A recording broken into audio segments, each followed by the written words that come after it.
Hey everybody, welcome back to Central City Tower. Thanks for joining us. We're getting ready to take you on a retrospective of Project Zero, Part 2, Section 2, this time getting into the Lancer boardroom as they discuss the aftermath of the Whistler's attack from 2.1. Charlie, you want to set us up with what's really going on in this scene?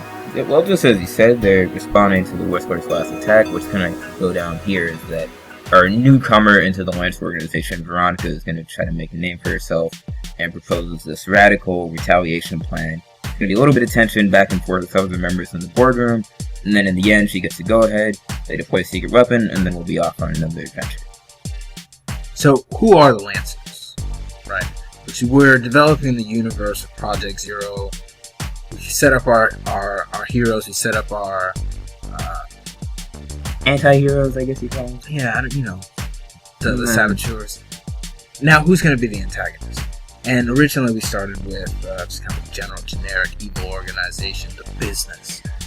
But we wanted to evolve that into something a little stronger, something a little more compelling. Right, and the way you do that is really you take this broad idea, and maybe there is this dark army evil organization, but you make it more interesting when you attach a character to it, give it a face, give it a name, give it a work style, and see how that contrasts with their heroes. So here we have Veronica. So that first character is none other than our Veronica.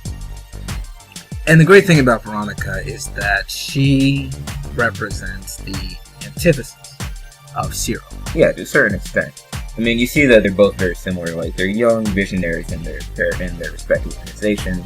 You know, they're trying to do big things, trying to innovate, but they have very different work style personalities, I guess you could say, huh? They both have a bit of recklessness, but Zero is brash. He is nonchalant. He's kind of go with the flow. Do what you want. Veronica, on the other hand, is very organized, very calculated, very sharp.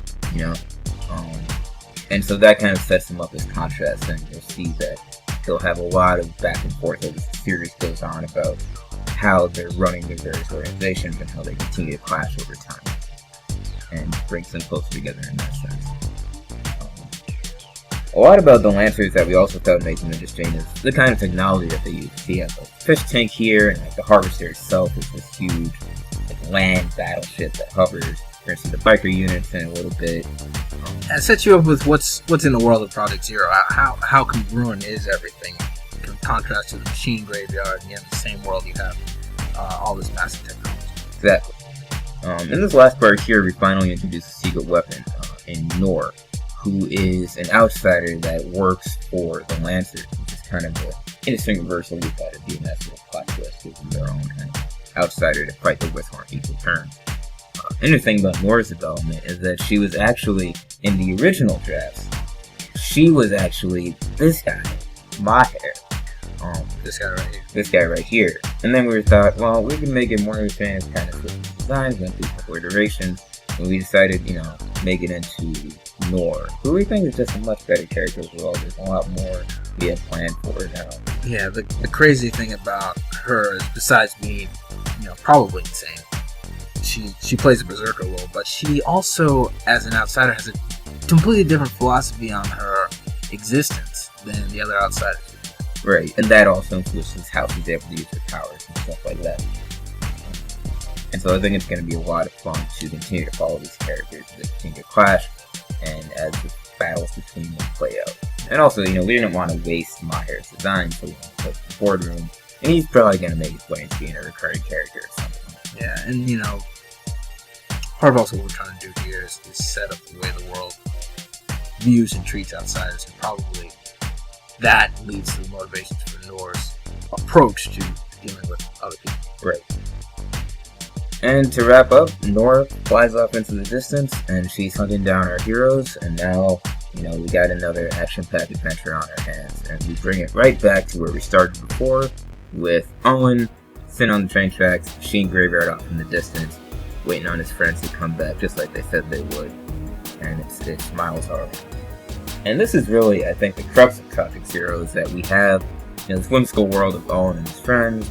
We told another action-packed story of the saboteurs and the Lancers, and now what's really going to make it interesting is when we bring it all together, worlds collide for 2.3 and Chapter 3 as a whole, and that's really the series will turn. Well, alright, this has been a retrospective Project Zero Part 2.2. Thanks so much for joining us. We hope you enjoyed it. We always have fun putting these things together for you. And don't forget about our December promotion still going on. Tag us on a public post on Facebook, Twitter, or email us directly on the roster, and we'll get you a free download of Project Zero Part 1. So we're right where we need to be for Project Zero Part 2. And coming up next time, we'll be delving into a page-a-week video format, giving you the behind-the-scenes, how each of the pages in the rest of Part 2 came together. Alright, this has been Central City Tower. Have a happy holiday season, and we will see you next year. As always, more to come.